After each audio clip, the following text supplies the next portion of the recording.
Combined civil services examination rules 2021 की स्वीकृति दी गई।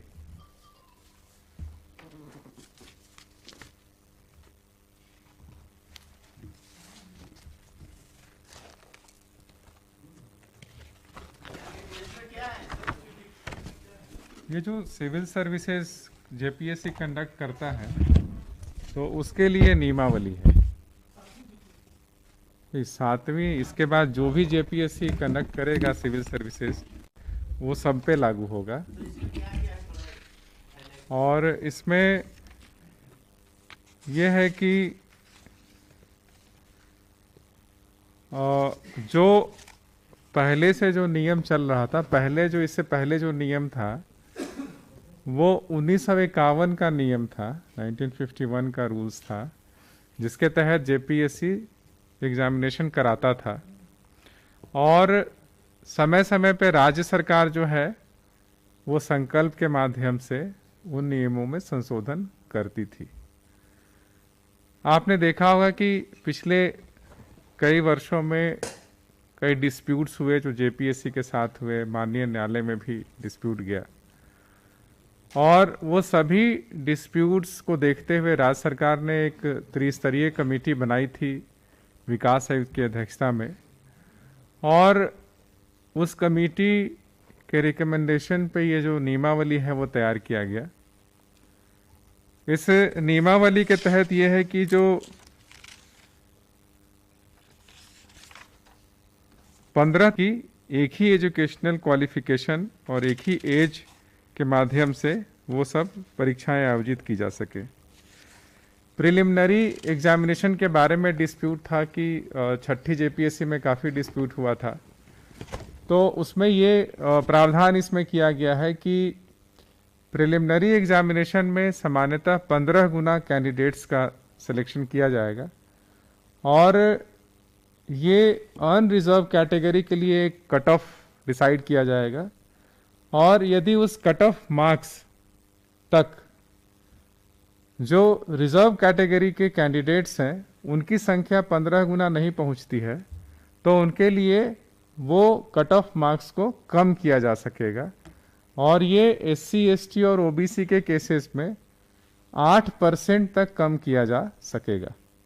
मान लीजिए कि अनरिजर्व कैटेगरी का कट ऑफ 92 मार्क्स गया है, 200 में 92 गया है, तो वो 92 से 8% हम लोग कम जा सकते हैं, यानी कि 16 नंबर आप कम जा सकते हैं एससी, एसटी और ओबीसी के केसेस में। लेकिन सब में ये 8% नहीं जाना है, ये वहीं तक जाना है जहां तक कि आपका 15 गुना कैंडिडेट हो जाता है। तो हो सकता है कि ओबीसी के केस में आपको 2% आप नीचे गए तो आपका 15 गुना हो गया। एससी के केसेस और एसटी के केस में मान लीजिए कि आप 8% गए तो हो सकता है कि 8% जाने पे भी आपका 15 गुना नहीं हो, लेकिन आप 8% से नीचे नहीं जा सकते हैं, अप टू 8% ही आपको नीचे जाना है।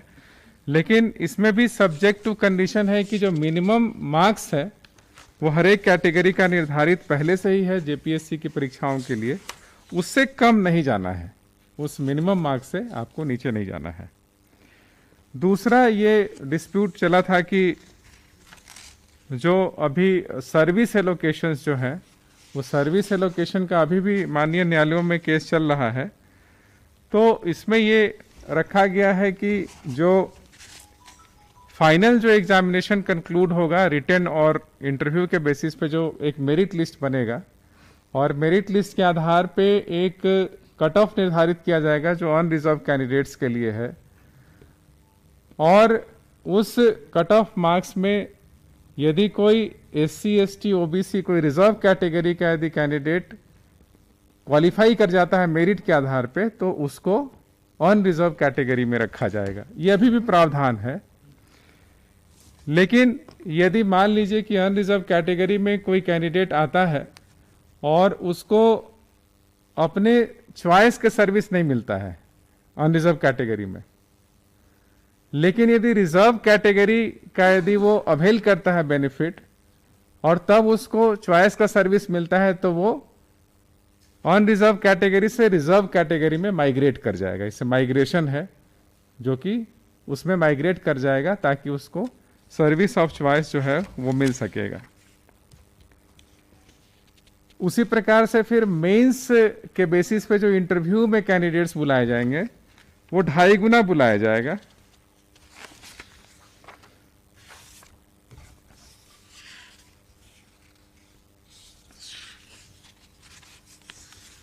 एक और जो डिस्प्यूट इस बार हुआ था कि लैंग्वेज जो है, जो हिंदी और इंग्लिश जो लैंग्वेज का एग्जामिनेशन लिया गया था, उसके मार्क्स ऐड होंगे या नहीं होंगे फाइनल जो मेरिट लिस्ट तैयार होता है, वो भी बिल्कुल क्लियर कर दिया गया है कि वो क्वालिफाइंग नेचर के हैं और उसका मार्क्स फाइनल मेरिट लिस्ट के लिए ऐड नहीं किया जाएगा। ये मुख्यतः ये 3-4 बिंदु हैं और इसके अलावा डिटेल्स इसमें है जो कि गजट पब्लिकेशन होगा तो आप लोग उसको देख सकते हैं।